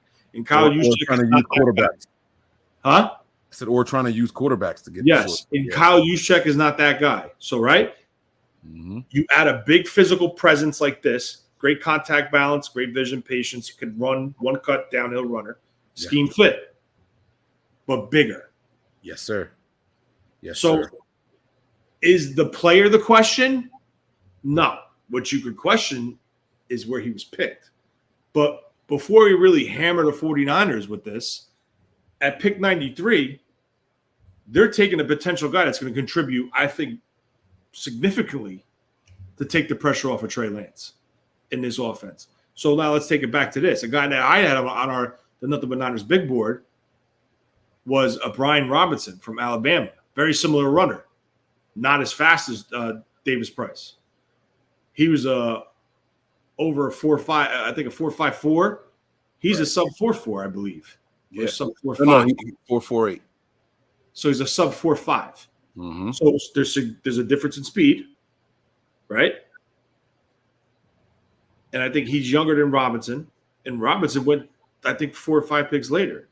Right. So if the Niners didn't take him there, would he be available later in the draft? Who knows? Who knows, man? So listen, they stuck to their board. They believed in their area scouts. They did their homework, and they took at what they want the player at the pick that they felt that it was good to take him. And let's not forget, the pick 93 was almost near the bottom of the third round, going into the fourth, because 105 was the last pick, so it's 12 picks, right. And you're in the fourth round. Yeah. Yep. So I like him. I think his speed is going to be underrated. I think his power is going to come in handy, and I would not be surprised if the lead running back isn't Elijah Mitchell this year. I'm gonna leave it there. I'm not gonna sit here and try to make any bold predictions, but I would not be surprised if the rushing leader is not Elijah Mitchell this season. And just one quick thing before we move on: excellent at pass blocker. Excellent in blitz pickup. Excellent. He's good at it. And if you listen to him talk, you must protect the quarterback. And that's what they've been lacking. Jeff Wilson did it okay, but Jeff Wilson was also hurt a lot. So, again, you're protecting your investment, handing him the ball, and when he draws back for a pass, as him as a blocker. See, now, the difference between Davis Price and Sermon was Sermon didn't commit, never committed. He would wait too much, wait, or just go, and it wasn't there. This kid has the ability to patience. There it is. Boom, hit it. Gone. He's gone. Exactly. Once he identifies that hole, he is out, man. And it's gonna be tough to stop him. It's more natural for this kid than it is for Sermon. How about that? Yeah. Sermon overthinks. This kid is going to get to the second level a lot easier than Sermon did. Now, it doesn't mean that Sermon can't get better. Doesn't mean that he won't get better. I'm sure he's working on things in the offseason. You know what I'm saying? But as rookies, this guy is going to be a better version of what we wanted in Trey Sermon, or what Trey Sermon gave us, I should say, not what we wanted. All right. We got a couple of super chats here from Sean. Let me read these really quick. He says, what's y'all's take on Fangio watching practice plus drafting of Jackson? I say he's a raw Alden Smith, and Fangio implemented the elephant role. So we touched on the Alden Smith part already. Tony touched on that. But Fangio, consultant for the 49ers. What do you think about that? I don't know if it's official. But shit, I just found out Mike Shanahan had an office in that building, so maybe Fangio does too. Mm-hmm. Yeah, I like it though. I like it a lot. You know what I'm saying? You come in here and you have a very, very young defensive coordinator. You go out and you get one of the older guys in the league that puts together really, really good defenses, and let them sit together in a room and see what they have. You know, let them identify the talent and put these guys in the best positions to win. The best positions to play, use them at their strengths. Fangio was very, very good at that. Fangio was so good at it, he hated rotating his defensive players. You know what I'm saying? Like, that was the one knock I would say that was on Fangio, is he had his guys and they were going to play every down, every snap. You know what I'm saying? Like, this is our defense. Now come in here and stop us. And it worked for him while he was here. So I like it. This team right now does a lot more rotating than what, on the defensive line anyway. They do a lot more rotating than what Fangio ever did on the defensive line. They also had a lot more pieces than Fangio ever did. Yeah. Yes. Minus your starting four. Yeah. I agree with that. I will say Fangio's outside linebackers were pretty phenomenal. Well, it's a different scheme. Yeah, for sure. Absolutely. 3-4 versus 4-3. Yeah, absolutely. Let me see here. Another one from Sean says, Juice is like the big, tough guy that can't punch when it comes to short yardage running. I think our D is going to be lights out. Be blessed, fam. What say you to that? Yeah, Juice is more of a finesse line fullback. He will block, but I just don't think he's that. I don't think he's heavy enough to make that like third and short run, Right? Like an All-Stat or a Floyd, Beasley, Rathman type fullback. Yeah. I know exactly what you mean, Mike Allstar. Oh my God, I remember that kid. Oh man. All right. So thanks for the super chats, guys. Keep them coming. We're going to be keeping an eye on the chats and things like that. The third pick for the 49ers in the draft was a surprise to a lot of people. Wide receiver Danny Gray out of SMU. Now, I'm going to give you my player comp for Danny Gray. And I'm ready for everybody to tell me I'm crazy. It's Mike Wallace. My player comp for Danny Gray is going to be Mike Wallace. Can take a short pass to the house and can be a very, very big threat deep down the field. I like the potential in Danny Gray. During the rookie stuff going on, now it's really just catch and pitch. They didn't do any 11-on-11s, but they said that he was out there going crazy. They said that his speed actually shows up on the field. It's not like some guys who were just fast and then didn't show. In fact, I heard Matt Burrows talking about how, he has real speed, unlike A.J. Jenkins, who couldn't keep his footing underneath him. Danny Gray is shifty. The speed is out there, and you can see it. And he can hold on to the ball. Tony, what were your thoughts on the wide receiver from SMU? You know my thoughts. You were sitting right next to me when they announced the pick. He was on our board. I like him. I really do. There was a wide receiver there called Reggie Robinson that was supposed to be the top dog there, and he came in this year and outplayed him. I know Robinson or Roberson was coming off an injury, but this kid, he is what – listen, it's all about adding weapons to the offense for Trey to make it easier for him. And this is another one. It's another one, right? You want that rotation. You want to give Debo this monster contract. Debo's looking to get paid, which he deserves. Like, he's a great football player. Is he the best wide receiver? No, but I will put him up as a top 5 like playmaker or offensive weapon, if you will, in the league. He's dangerous with the ball in his hands. He runs with that mentality. Like, I'm taking your soul and I'm running right through you with it. Like, you know what I'm saying? So you want to protect your investment, and this is a guy that could take some of the load off of Debo, working the shallow crossers. Like, this kid gets a step, it puts stress on your defenders. If they're not in the right angles, he's gone. And I was listening to Croc earlier. He made some valid points where how corners, how they're going to cover him will tell you a lot. And he uses the term dick to hip, if you will. But you got to take Croc knows his shit. But I will tell you this. The difference between Goodwin and Gray is Goodwin was a track star, not a football player with speed.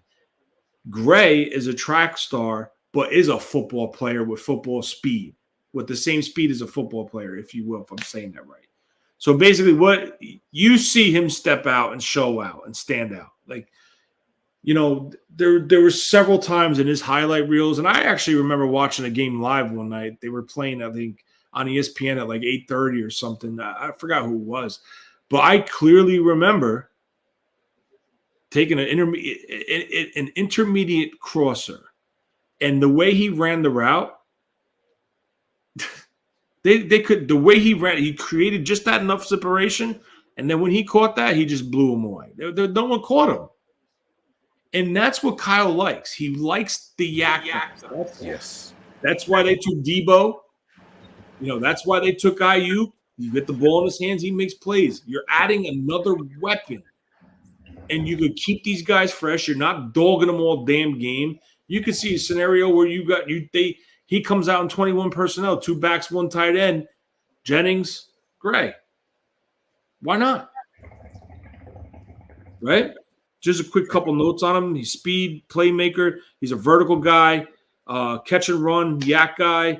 The one negative against him, he's a little inconsistent with his hands. He's a body catcher. He drops a couple passes that should be easy catches. But listen, throw his ass on the jugs for 100 catches. You work on it. He has the traits that you can't teach. Speed. Right. Yeah. Explosion. You know what I'm saying? Explosion, speed. Correct. Yeah.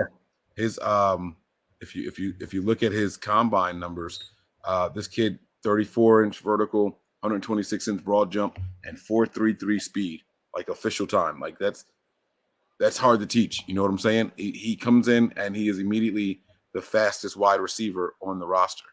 You know what I'm saying? So, and I think the fastest corner in the NFC West is a 4.37. There you go. I heard that on a podcast. I just can't remember which one it was. So, I like it. I like it a lot. This is going to be something. Oh, man, I can't wait to see him. I can't wait to see him with a quarterback who wants to throw the ball downfield. And listen, that's another thing. Thank you for saying that. Rookie minicamp, he was a standout. Yes. With Purdy throwing him the ball. Granted, it was against 7-on-7, but still, in the 7-on-7, it wasn't too big for him. Jesus Christ, I remember A.J. Jenkins trying to run around. He's stumbling over his feet. Yeah. He was a first-round pick. This guy was all over his pick in the 3rd round. Yeah. Yep. Yeah. You're absolutely right, man. And so I'm all for it, man. I know people are going to hate on him, but I just can't do it. I can't do it. And I wouldn't be surprised if they use him with jet sweeps and things like that. This guy, they're going to get the ball in his hands. They're going to get the ball in his hands. That's just how it's going to be. But let's keep it moving here. We got a couple more guys to run through here. This next guy is Spencer Burford, from UTSA. Now, what's interesting about this guy, 4th round pick, pick 134 for the 49ers. Now, look at this really quick. We went from 105 to 134. The reason I want to point this out is because with the last pick in the 3rd round, they went wide receiver, knowing that they had almost 30 picks until they were back on the board.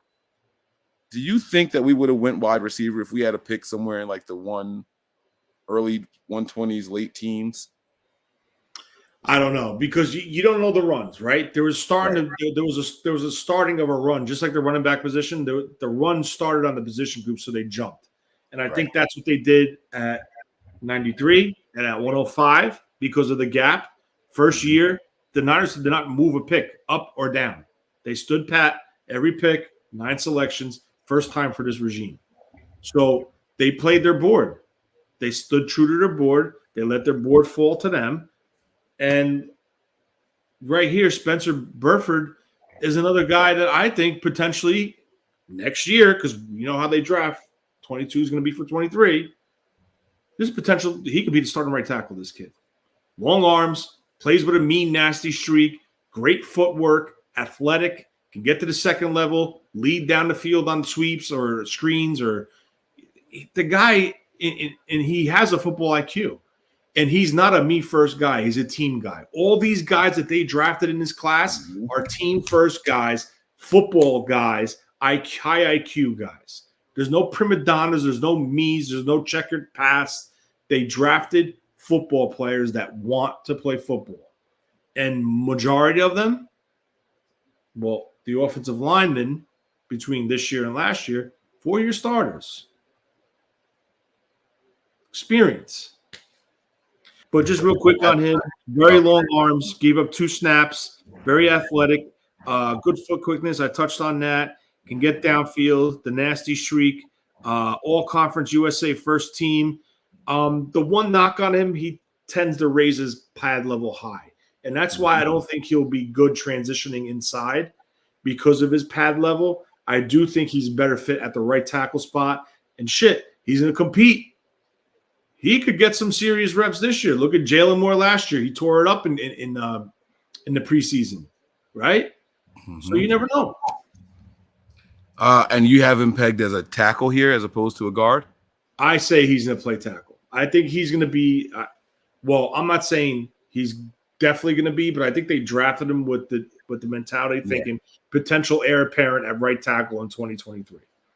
Yeah, absolutely. This guy came in here, like you said, 34 and 3/4, almost 35-inch arms. I mean, that's insane.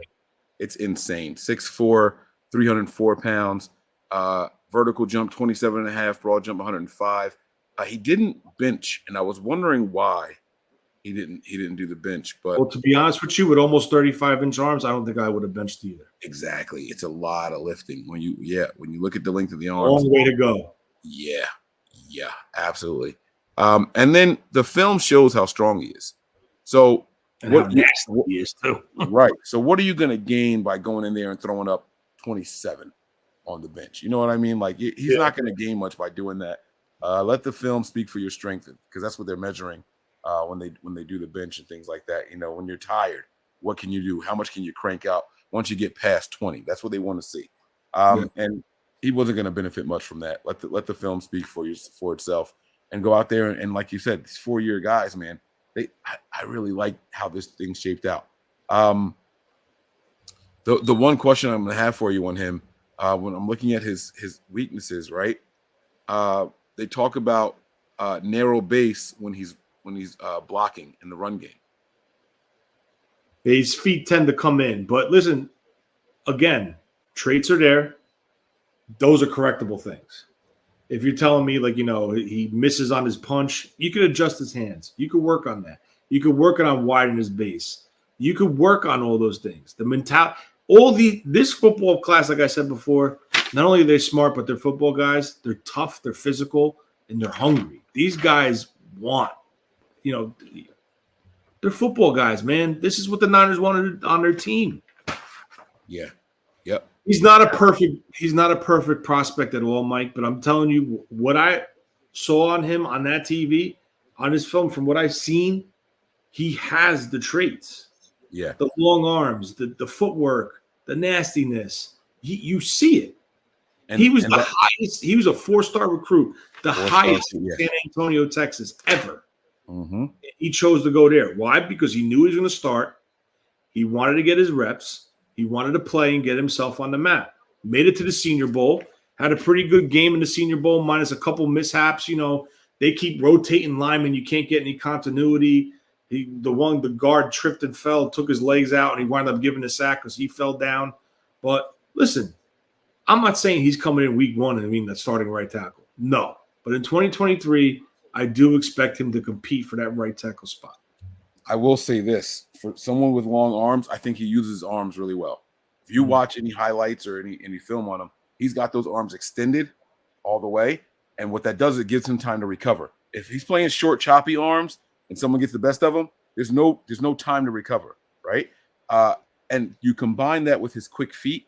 That's why they say his feet get close together. It's because he's doing so much with his feet, trying to keep his balance, that sometimes he puts them together too close, and then someone can make a move on him if they're watching his feet, if they're timing his feet. But he extends those arms at the point of contact very, very well to feel what that defender is going to be doing against him, so he can go ahead and maintain those blocks. So I really like Spencer here. Burford is going to be a guy to keep an eye on. I can't wait to see him in preseason. You know, I don't know the next time we're going to see him after preseason, but I can't wait to see him out there going to do his thing. So I like him a lot. Were there any other thoughts you want to share on him before we move on? No, we can go to the next one because I see we're at a minute almost 15 already. Yeah. All right. So the next guy is going to be Samuel Womack. All right. Now, Tony, I have been struggling to find a comp for this guy. So I'm going to throw it to you to see what you got here. You know what I'm saying? He's coming from Toledo. What do you think here? What do the 49ers have in Samuel Womack? I think they have, and the words came right out of his mouth, a competitor and a dog. That's what I think they have. The words rolled right off his tongue himself. There's not much film on him either, being at Toledo. But from what I know about this kid, I think the Niners potentially could have gotten a steal in the 5th round, which they are very successful in drafting in the 5th round. I know for a fact that listening to the podcasts and stuff like that, 49ers.com, when they did their official breakdown of the final day of the draft with the 4 guys there with Matt Mayoko, their area scout, Matt Williamson or Mike Williams or something, I forgot his name, he jumped on the table and said, we need to draft this guy. And they gave him to him. They took him. All right? Yeah. Peters and him, they decided it's the guy, take him. Just real quick notes on him. He's 5'9", 190 pounds, ran a 4.39. He was – and this is what I like, right? If you're asking me – like, I know everyone kids and says, I'm the GM of the Niners. It is what it is. But if I was in the business as a professional with a team, I would look at tendencies like this and traits like this, right? You have a guy who walked on as a non-scholarship football player, earned a right on the team. After that, became a 2-time team captain. He led the MAC in pass breakups. Yeah. He's a 4.39 guy, runs a 6.87 3-cone. Leading the MAC with pass-ups. What does this tell you? And he has arms. Richard Sherman, 6'2", 6'3". He's got the same arms as Richard Sherman at 33, 32 and a half inches as a 5'9". As a 5'9" guy. Yeah, exactly, man. And, the 36-inch vertical jump, he didn't participate at the combine, so these are pro day numbers. But that wingspan is incredible, man. 74 3/4 wingspan is nuts for a 5'9" guy. And also, he's a special teams player. He can do some kick returning as well. And that's something that's not being highlighted a lot by people out there. We know that the 49ers valued special teams this offseason. This could be potentially a guy that they put back there as a return guy, especially if he's not out there starting right away in the slot. Now, is that where you have him pegged as a slot guy? I think his role, if he's going to get the 53 in playing time, it's going to be as the slot. Yeah. But he played outside at Toledo. He played outside in a rookie minicamp. Okay. So he's that versatile chess piece inside, outside. He's going to be competing with Lenore. Who's the kid that they just signed? Desmond. Darquez Denard. Darquez Denard. He's going to be competing with him. The nickel spot's open for competition. You got 3-4 guys are going to be competing for that one spot. Let it go. Let roll the ball out there. Let them compete. Let the cream rise to the top. That's it. Yeah. This is what they want. They add competition, and the only thing you're going to get out of it is benefits. That's it. Yeah. You upgrade. If he makes the 53, you have your starting nickel corner, or you upgraded your special teams, and you have depth inside and outside behind your starters. Yep. So, from nothing to a 2-time captain to being drafted, I mean, the football IQ, the hungry, being dedicated, the commitment, the dog mentality, attitude. I'm the best lockdown corner in his draft. He said it. Yeah. Those words came out of his mouth. Mm-hmm. This is what you want in your corners. Yeah. You don't want guys playing pass. And just one more thing. There is going to be a change of philosophy in this back end of this defense. Oh, yeah. So get ready for it. You can see it. You can definitely see it. We have a couple of super chats here. It was really one, and I missed it, and he did another one. Jaguayo56, thanks for the super chat. He says, do you think if Trey Lance is starting QB, could we expect 25 touchdowns and 10 interceptions for 3,500 yards? Is that a fair are those fair expectations, or is that too low, too high? 8 sacks for Drake is good. Predicting these guys' numbers in their first seasons, man, what as major contributors and starters. What do you think there, Tony? Is 25 and 10 with 3,500 too high or too low? If they have a winning record and they make a strong, deep playoff run, I'm good with that because that means the run game is working. Yeah. They're a balanced offense. And as far as 8 sacks for Drake, I'll take it. Yeah, I would too. I'm going to say that I think the numbers are a little low. They are, but that tells me if those are legit his numbers, that offense is fully balanced. Okay. I see what you're saying with that. I see what you're saying. If that's all he needs to do, yeah, and this team is successful, that means that the run game is going crazy. Yeah, I see what you're saying. I would not be surprised if Trey Lance came in with 31, 32, 33 touchdown passes. I would say I think 10 feels right for the interceptions, 10 to 11 interceptions, but I think the yards is really low. I'm seeing 42, 4,500 yards. And I know that sounds like a lot, but you guys got to remember that there's an extra game this year. And just like last year, before the standard was 5,000 yards, you had a phenomenal season, right? But you got another chance to throw another 300 on there. So I'm going to say 4,500. We've seen Jimmy Garoppolo. I think Jimmy broke 4,000 yards twice, if I'm not mistaken, or at least the Niners did. I can't say just Jimmy because he did miss some time, but I think in the Super Bowl year, didn't he break 4,000? Yeah, I think so. I think that was the year he went over 4,000. So I think Trey Lance can definitely do that. And as far as the 8 sacks, yes, absolutely. I like it. If you get 8 sacks from a second round guy, you feel like you hit somewhere, especially because he's just going to be rotational. He's not going to be. Year one, he's a situational rusher. Unless he proves he's a lot better than where he was drafted, listen to me, if that happens, I would not be shocked. It wouldn't shock me. But 8 sacks for a part-time rusher, I'll take that all day. Right. Yep. And he said here, Mike, you missed my super chat about Trey. I apologize about that for not getting to it sooner. So, all right. But thank you for the super chats, man. We really do appreciate it. Thank you guys very much. All right. Let's keep this thing moving here, man. Sorry. They said they don't think Jimmy ever had 4,000. Maybe I'm wrong. I'll look it up while we're talking here. Nick, I hate saying this guy's last name. Zakel? Yeah. All right, Nick Zakel from FU.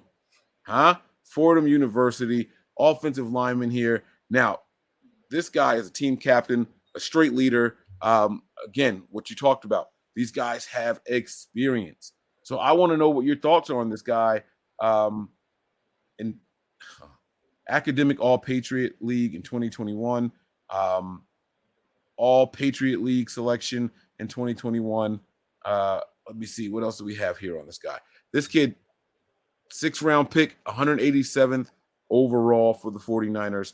What were your thoughts on him? At first, I was like, what the hell? Exactly. Fordham. Yeah. Fordham. Undrafted free agent equals Fordham. No? I mean, I guess so. That's what you think, right? That's what I'm saying competition-wise. It's not a knock against the school. They're not a big school. They don't play big teams. They played Nebraska this year. And I'll tell you what, I was pretty freaking impressed with him versus Nebraska. 6'6", 32.5-inch arms. That's a problem. This guy was a participant at the Combine, 27 on the bench. Remember, we talked about those long arms, and we said 27 was probably where Spencer Burford was going to come in. This is what happens when you get those really long arms, right? His vertical was 28.5. The broad jump was 110. 3-cone was 7.75. And his 20-yard shuttle was 4.7. He did everything. This kid really went out there and did everything. The only thing that he doesn't have listed here is a 60-yard shuttle. And these are all official times for what he did here. Pro comp was Josh Wells. He was projected to go in the 5th or 6th round.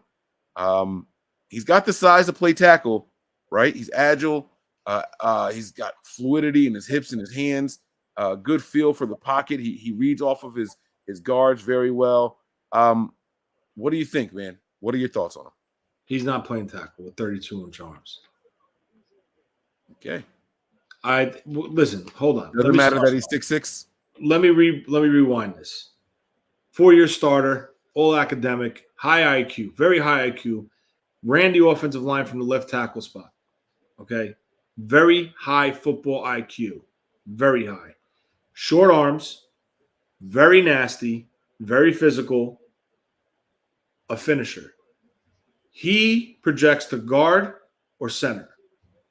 More center because of the IQ, but I think he'll make it. If he makes it, it's going to be more the guard because I think they're really high. I think West is going to have a spot on this team.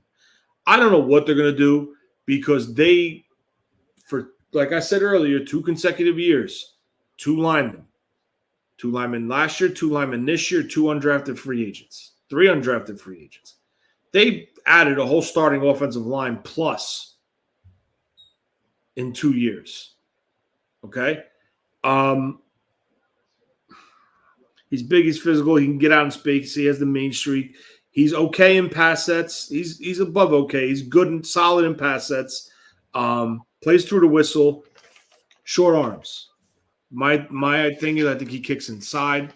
I watched the Senior Bowl last week, and when he was the right guard, they ran behind him 3 consecutive plays and probably picked up about 30 to 35 yards. That's damn impressive. He gets pushed off the line of scrimmage in the run game. I'm telling you, the guy has a nasty streak, and he's doing this in the Senior Bowl. Yeah. So the traits are there. The mindset, the IQ is there. The physicality is there. It's what they want. I think he might suffer a calf strain, put him on the IR. I see what you're saying. Yeah. I mean, we're going to have to see what they decide to do with him, where they use him. What just happened? I don't know if it made that big of a difference. But it's going to be really interesting to see where they put him on this offensive line, where they have him playing. I wouldn't be surprised if he plays 3 different positions during preseason. Which that's what he said. He said that in his presser. He wants to learn all 5 positions. Right. This guy could be the what was the guy's name?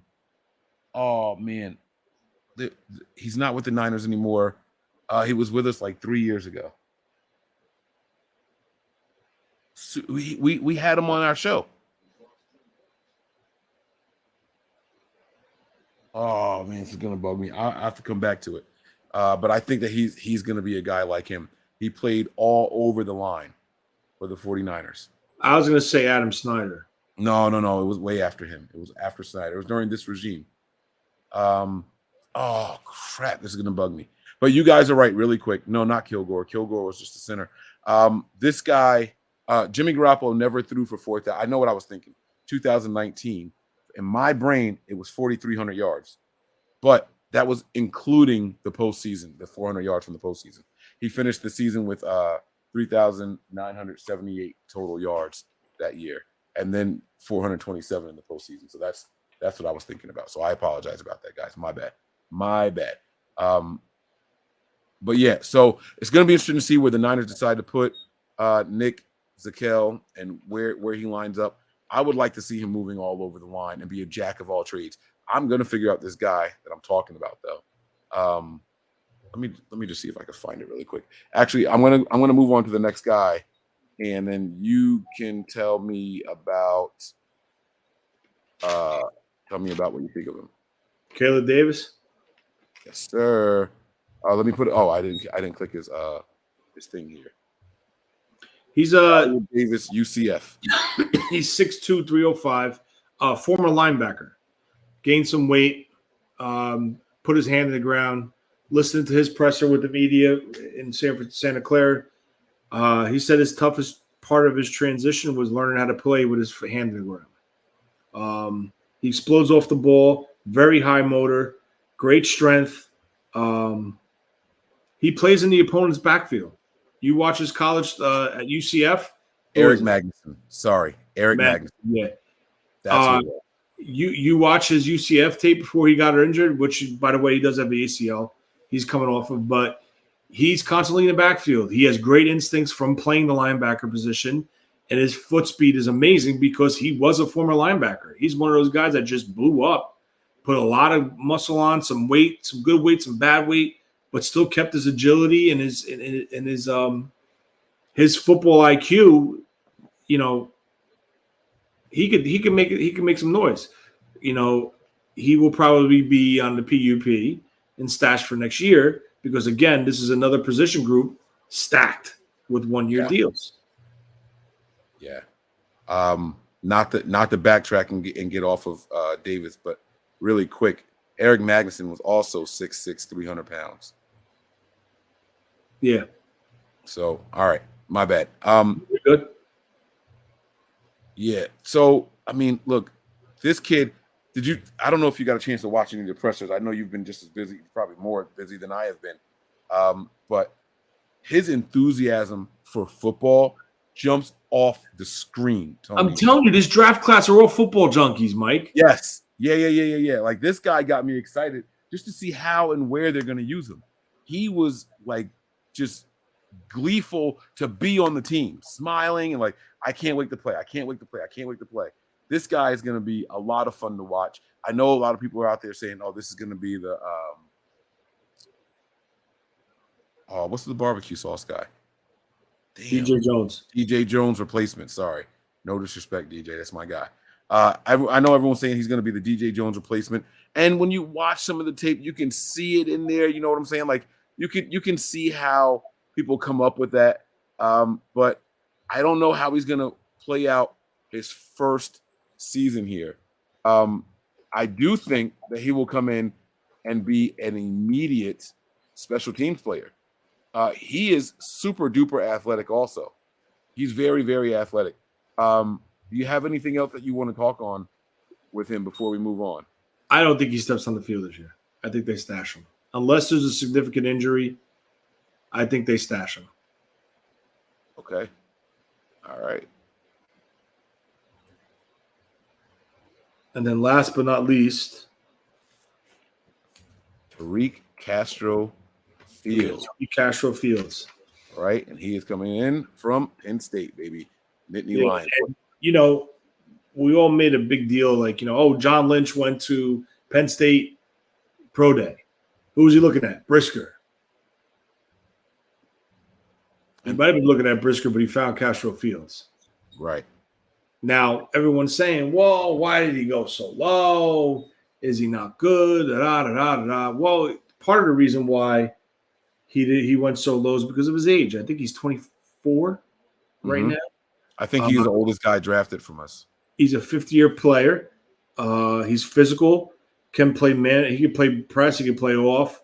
He's good timing on breaking on the pass. Holy Christ, did he kill that ball? He's an okay athlete. You watching baseball? Yeah.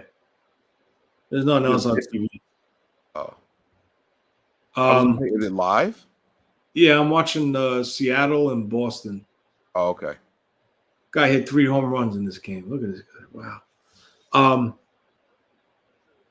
Yeah, he has a ton of experience. He's a good tackler. He tends to peak in the backfield. Well, so all right. So he ran a 4.38. That's always a plus, right? 6'1", but only 30 3/4 arms. Small. And small hands too, 8 3/4.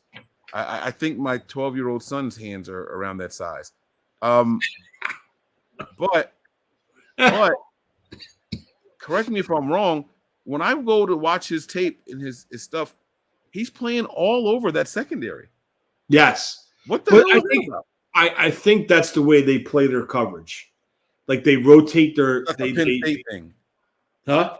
That's just a Penn State thing. It wasn't about injuries or anything like that. This guy was just moving all over the place. Yeah, they're back. The way they handle their secondary is very odd, but listen, he has the traits. He's another guy with traits. And the best thing about it, what really like turned me on towards this guy was when they drafted him, he told Jed York, he goes, yo, I'm telling you now, you got a dog. It's like, I like this guy. Yeah. Yeah. All right. I like it, man. I like it a lot. Let's get one more super chat in here before we move on to Mr. Irrelevant, the last pick of the draft. He says, what do we do with Jalen Moore? Is McGlinchey okay? Now, this is interesting. These are 2 players that I expected to see a lot from here, and the Niners are investing heavy in this offensive line this draft. Tony, this is a good question. What happens here? Did we just create all competition? Are we looking at you got Moore, you got Banks. Well, I'm sorry. Last year it was Banks and it was Moore, right? You got McGlinchey coming back from injury. Then you have Zakel and you have Burford this year. All right, so I'm going to take this back to the NFC Championship game versus the Rams. That whole week of preparation for the Rams versus the 49ers for that game, the Rams practiced every day in pads. They said we're going to outplay them physically because that's the way I guess they felt that they could beat us. Because obviously the Niners were out physicaling them at the line of scrimmage and the point of attack. So they went full pads all week and they just kept banging all week. And, they played a very physical game up front in the trenches. And kudos to them. So I think Kyle said, okay, I'm going to one-up you. I'm going to bring in big physical guys to out-physical your small finesse guys. Now, it's not a knock up against Brunskill. That's I like Brunskill. I like what he did for this team. But the mentality and I guess the mindset and the mentality has changed with this offensive line. Big, physical, nasty guys they're bringing in. And it started last year. Yep. Banks and Moore. Yes, sir. This year, Zakel and Burford. Yeah. They're physical people. Yeah.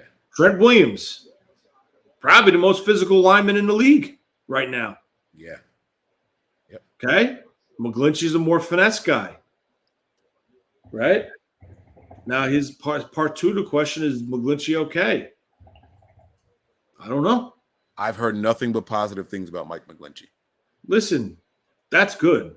And I know he posted his little workout video running down a straight line. That's fine. Playing football and running down a straight line are two different things. You have a 6'8" man with a quad tear, with a tendon tear off the bone. That's a significant injury. And it's a lot of stress on that quad when you have a 6'8" man constantly squatting and crouching down. And it's a lot of wear and tear on that leg. So we got to see if it's going to hold up. And, potentially he might not even be available. He might not be ready for training camp. He might not be ready week 1. We don't know. So what do the 49ers do? They go out and double down and they bring in pieces in case he's not. They prepare. Mayoko said Moore has been moved to guard on his podcast today. But I thought that was the plan all along, though, for him. I've been saying that since they drafted him. I thought it's a change of the guards. It's a change of philosophy.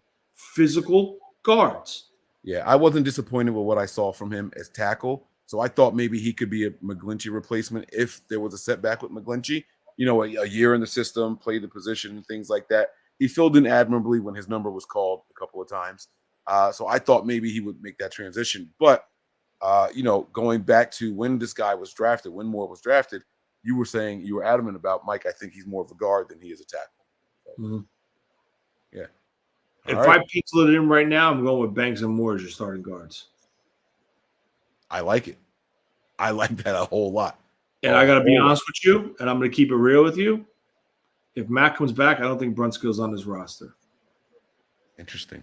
You think Zakel? If he is on this roster, it could be potentially because there's something wrong with McGlinchey. If he's not on the roster, if Mac's not on the roster, who do you think is the starting center? I don't think Kyle's going with a rookie. Brendo. Okay. All right. Let's get to Mr. Irrelevant really quick, and then what we're going to do is which guys do we think contribute the most this upcoming season, and then that'll be the end of the show. All right. So I just want to touch on a couple undrafted free agents to watch.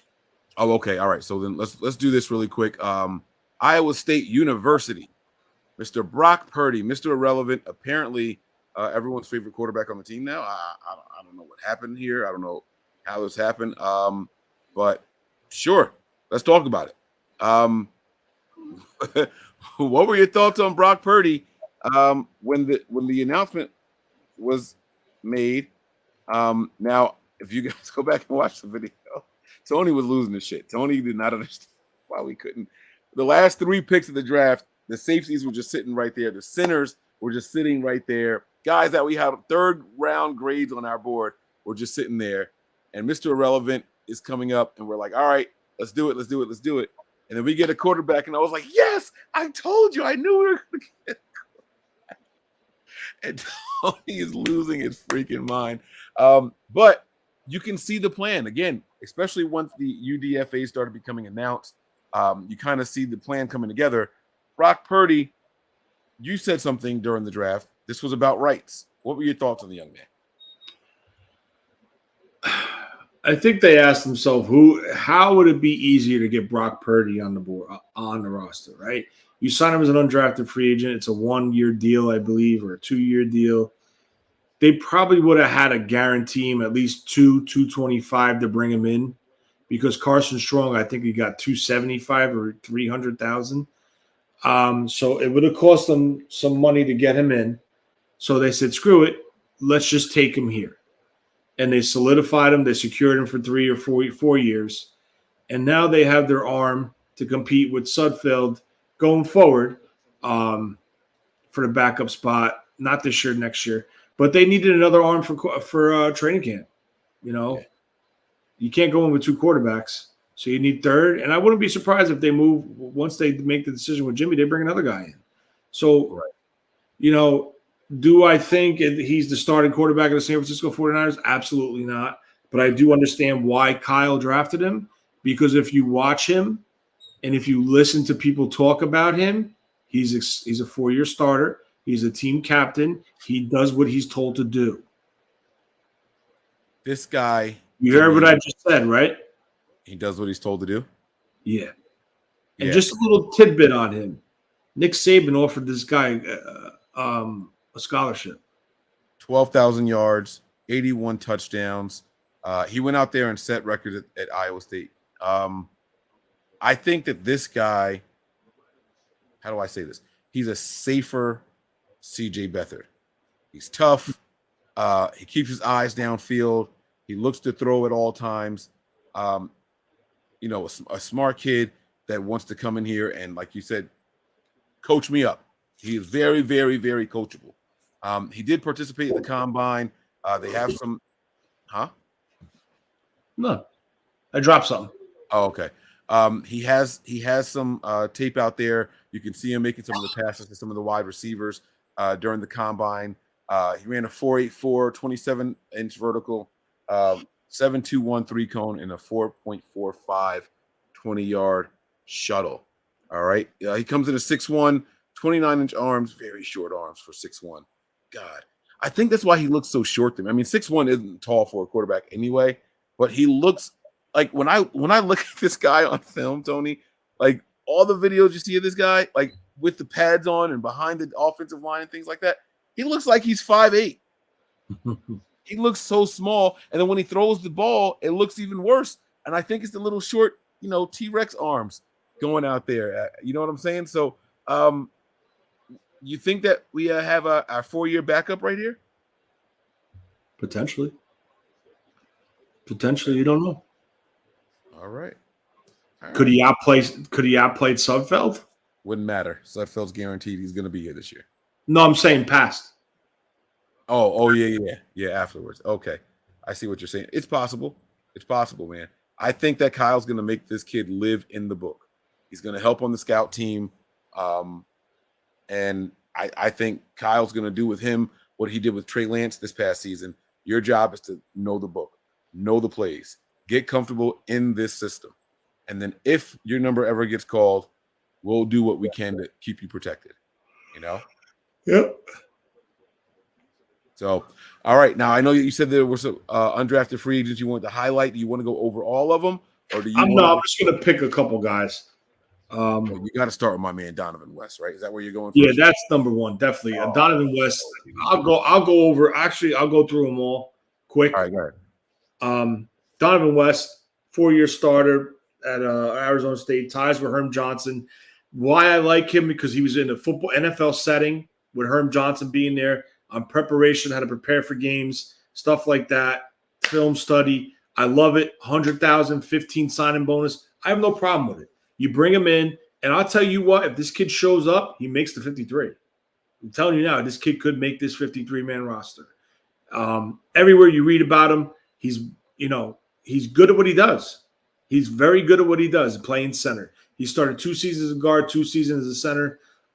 Still young, perfect match with Trey Lance. You have your young center, young quarterback.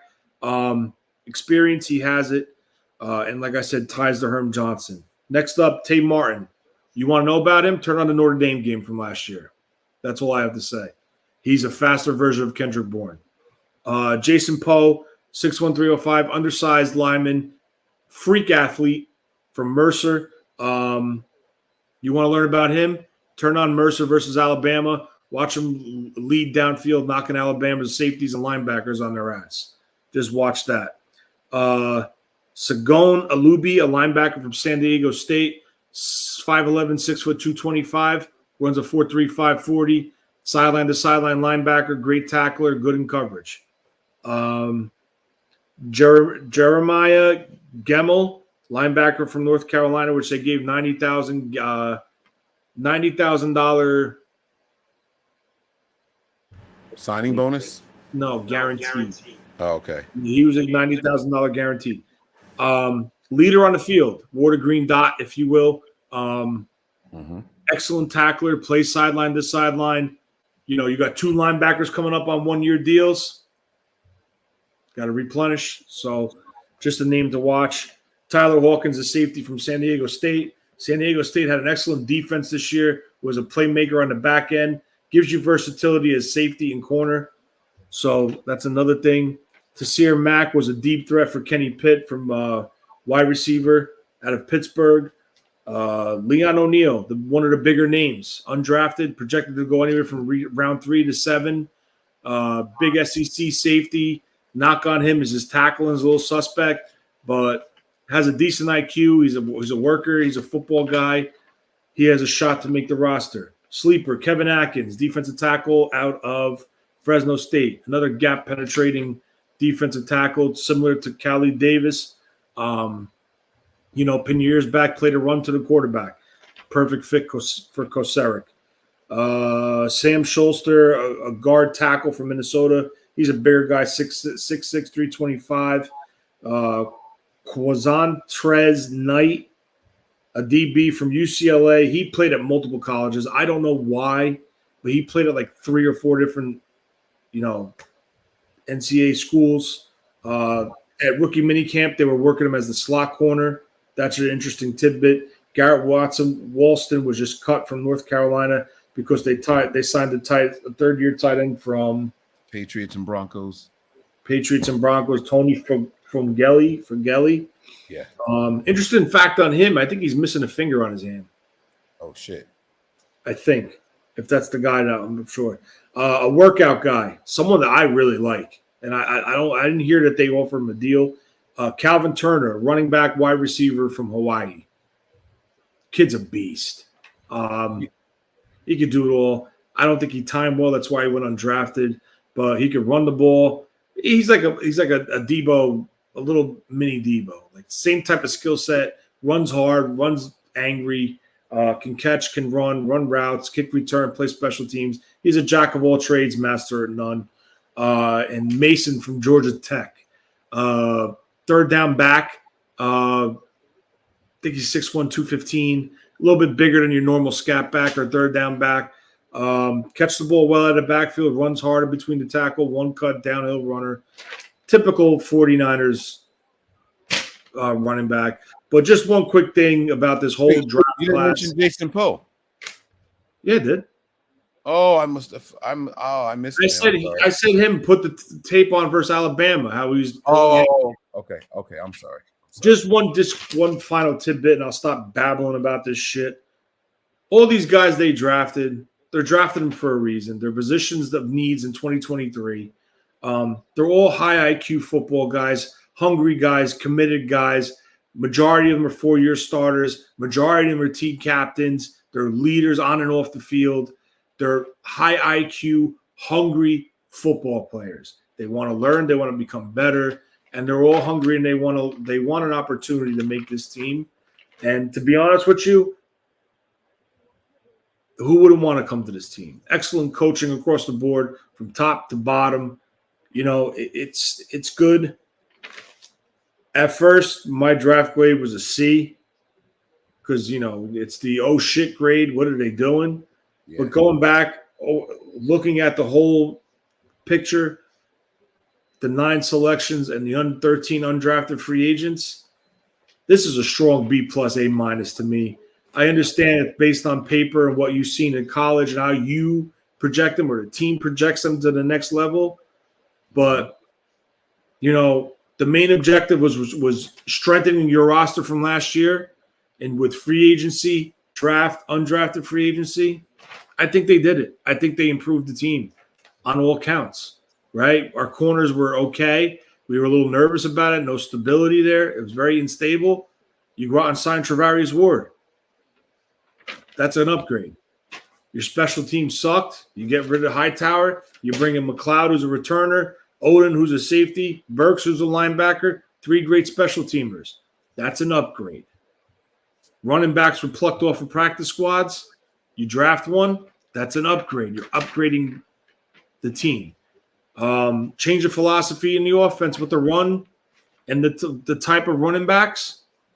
It's an upgrade. You added another physical running back, 220 plus pounds, who can run between the tackle, run outside the tackle, pass protect, and has that breakaway speed. He's a one-cut downhill runner. And you bring 2 big physical guards in, a potential tackle, a right tackle for the future, a center with another guard that could play fullback, tight end. You're adding pieces. You're giving Trey Lance weapons to help him become successful in his first year as a starter. Great job. One guy I want to highlight here is Tay Martin, wide receiver. I know you mentioned him already. I don't know what it is about this kid, but I just got a feeling about this guy, man. 6'3" wide receiver, was a senior also. We'll just have to see what happens, but coming out of OSU, Oklahoma State, that is. I think you got to watch out for Tay Martin, man. I really, really do. This guy, he was a steady Eddie wide receiver. He's going to give you 6 catches a game. He's going to give you 75 to 90 yards a game, and he knows how to use his frame. His speed isn't all that. He's a possession guy, but he's a big guy. Uses his frame well. I want to see what he can do, man. Throw it up and let him come down with it. So absolutely. Yeah. That's it, man. We're not gonna hang out much longer than that, man. We've gone on for almost 2 hours here. So you guys know what that means, man. The end of every show, what do, man? It's final thoughts time, Tony. Anything you want to leave the people with? I know you just went over the whole draft class. You were a little down on it at first, but then you went up to a B to A, high B, low A. Once the UDFAs rolled in. Anything else you want to leave the people with going forward? Yeah, I mean, just stay tuned. Keep your alerts on. I mean, from my behalf, I'm sorry I haven't been around because of work shit and, everyday life. But there's a lot of positive around this team. Don't listen to the media because they're only pushing the agenda. So, it is what it is. They upgraded the roster in total. If you don't think that, I'm sorry. If you don't agree with that, I'm sorry. But listen, I can tell you this right now. The Niners fired Kyle Shanahan, he would have a job tomorrow. So this guy knows what he's doing.